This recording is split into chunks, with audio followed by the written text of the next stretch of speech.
On the previous episode, OryonRex Reviews had reviewed a poor excuse for a Matrix game and was very disappointed. He now hopes that the next game is better than that mess. And to this day, he will never know who that guy was that gave him that stupid ass motherfucking. Okay, I get it. It was a wild trip. But I still wonder about that stranger that gave me that game.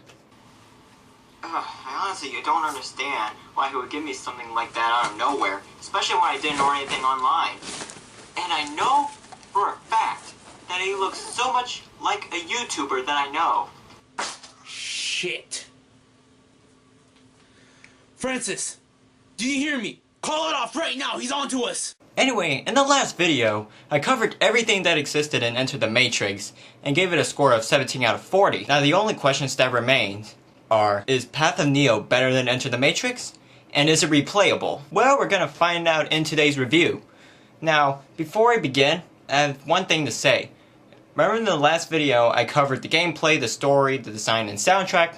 Well, I won't be explaining it again, so I'll post a link in the description, and it'll take you to the video.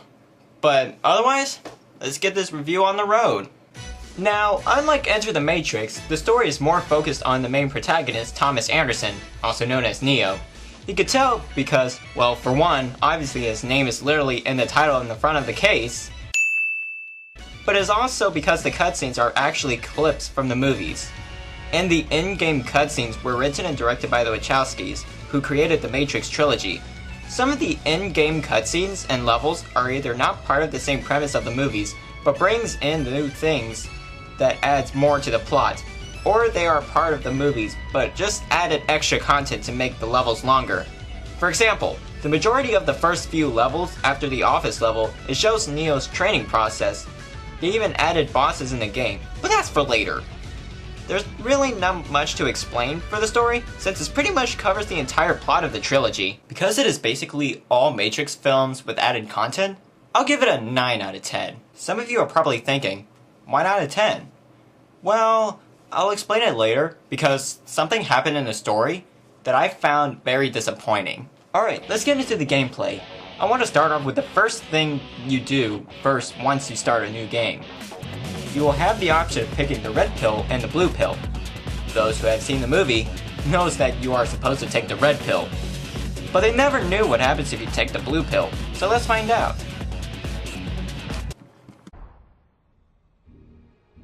Perhaps I was wrong about you, Neo. I'm sorry you won't be joining us.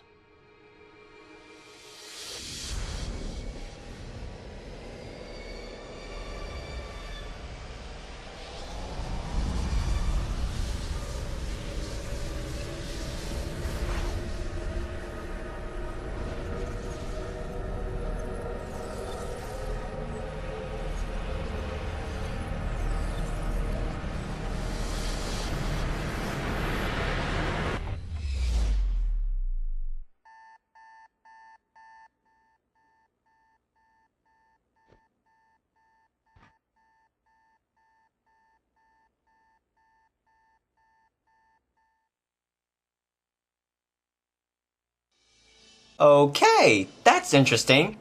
So they want you to pick the red pill like Neo did, or else you are transported over to a game over screen. But enough of the small details of that, let's talk about what happens when you take the red pill. Instead of going in a tube, you are taken over to a tutorial screen where you fight different enemies as you learn new things over time. What I find really interesting about the tutorial level is that whatever you die to, it'll determine what level of difficulty you'll start with. For example, if you die to an agent, you'll start off with the master difficulty, which is a game's usual normal difficulty. But if you defeat Agent Smith, then congratulations, you unlock the 1 difficulty, and beating the game on that difficulty can get you some interesting unlockables. But the one thing that still gets me is that after giving you all those tips in the tutorial level, you'll have to go through a few levels of basic things you already know, which can be really boring and time consuming, especially if you're replaying the game or speedrunning it. But anyway, as you go through every level, you will learn new abilities like dodging bullets, stopping bullets, new grapple moves, and so on. But you are probably wondering to yourselves, what if I want to pull off some sick combos? It's simple. Every level you complete, you will end up in a screen where you can buy new upgrades for Neo. Upgrades that was not given to you automatically would cost only an admin principal, which you can obtain from completing levels. Once you got them, you can test out these combos with some non-necessarily quick-time events in order to execute them. Most of those combos would need to be used while you use the focus bar. A new thing that they added in the game is the use of melee weapons. Throughout every level, not including boss levels, enemies will carry melee weapons in an attempt to stop Neo. You can disarm them with a move and use it against them. You can even find melee weapons that are obtained by the environment himself. Now that I'm done with the hand-to-hand combat, I'll begin talking about gun combat. Like the previous game, you are given weapons either from the beginning of each level or by picking up weapons from fallen or disarmed enemies. And you can have your weapons back when you get into a new level. However, there are two things that was added into this game. One of them being the lock-on mechanic.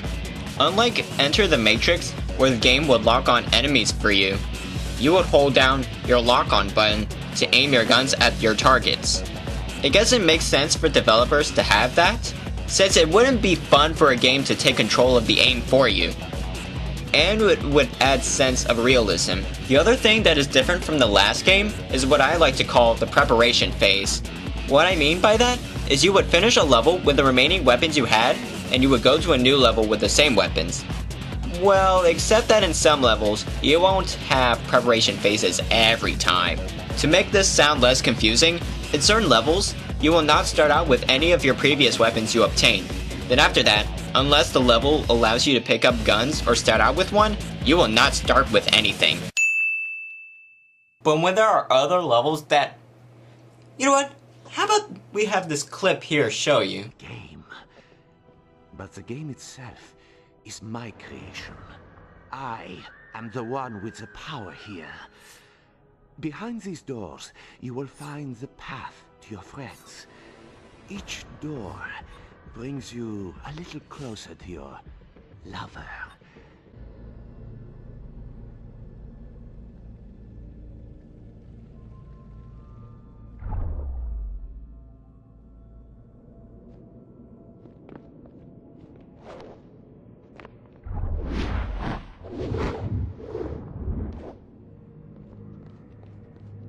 Now the last thing I want to talk about are boss battles. Unlike the last game, there are bosses at some levels with health bars, and you will need to use what you have learned either from the beginning of the game or the upgrades you obtained to beat them. It doesn't necessarily require any strategy to defeat them. All you do is fight them. Although, some bosses do require you to use something. A good example is my personal favorite boss fight are the Smith clones. It requires you to use a metal pole to beat them. It'll take time as a lot of them will keep coming. But my golly, is it fun to whack these clones around like a rag doll. Now if you want something that is a bad example, then I'll give you the reason why I gave the story a 9 out of 10. It would be the final boss.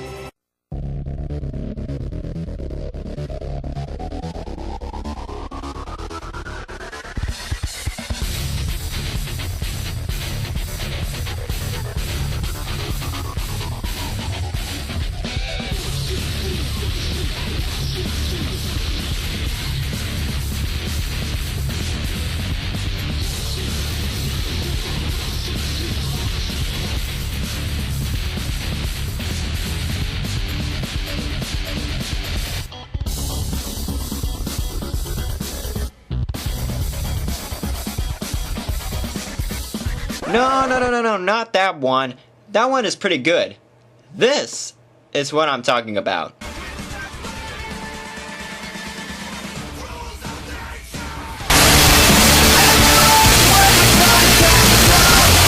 This is incredibly out of place. It doesn't look anything close to what a final boss should be, so why was it included in here? Well, from the directors themselves, who makes an Atari 2600 style cameo appearance, they wanted to make the ending of Matrix Revolutions better than the original. All I can tell you is that it didn't make the ending better. All you do is fly around, avoid clones being thrown at you, charge at him, and the game's over. With that being said, I'll rate the gameplay a 7 out of 10. I thought it has improved from the previous game, but I think it has fallen short because of what was offered. I'll just get this out of the way. These graphics did not improve. That's all I needed to say. Review's over. Okay, there's just more than graphics that I want to talk about. I'll start with the AI first since it is easy to explain. The enemies you face are going to involve different types of combat you must go through. So if you're fighting a whole SWAT team, you will need to use guns, and if you're fighting agents, you won't use them since they dodge bullets, so you need to use hand-to-hand combat. The thing that I noticed about them is that their difficulties actually match the difficulty you had set the game to. But you better prepare yourself for later levels, because the enemies you fight will get tougher and tougher. And I think the toughest enemy for me are those things.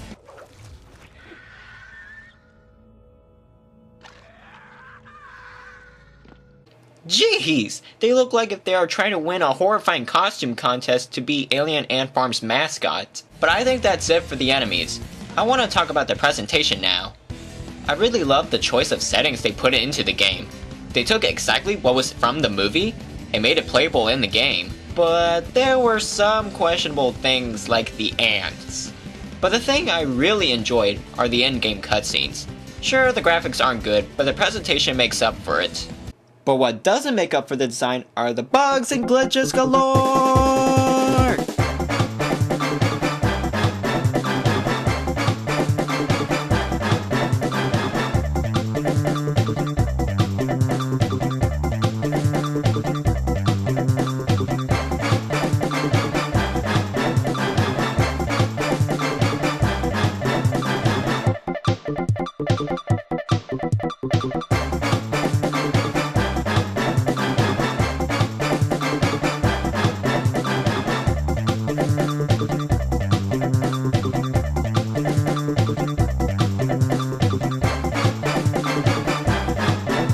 Is a 5 out of 10 for me. The first thing I'll talk about is the voice acting.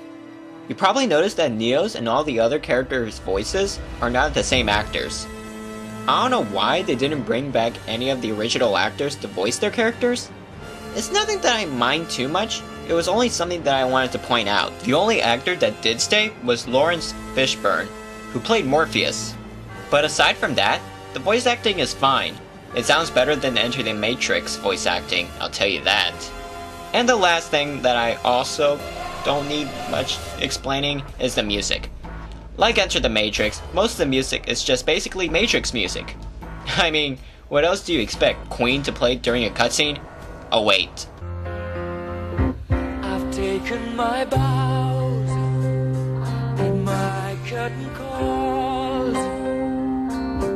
You brought me fame and fortune and everything that goes with it. I thank you all. But anyway, the score for that will be 7 out of 10. So, is this game better than the last one?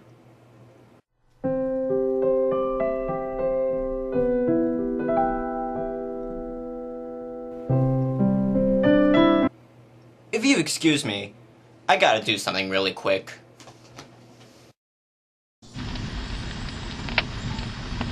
Well, if you weren't this bad, it wouldn't have to come to this. Okay, in all seriousness, Path of Neo is indeed the better game than Enter the Matrix. It still suffers from similar issues it had in the previous game, but the story and gameplay really makes up for the experience. Is it replayable? Unless you want to try to beat the game on the 1 difficulty unlock cheats, then probably not. So, should I recommend this game to you? If you're not a fan of The Matrix or you prefer a different style, then give this game a pass. But if you're a fan like me, then go for it. You'll actually enjoy this game. The final score is a 28 out of 40.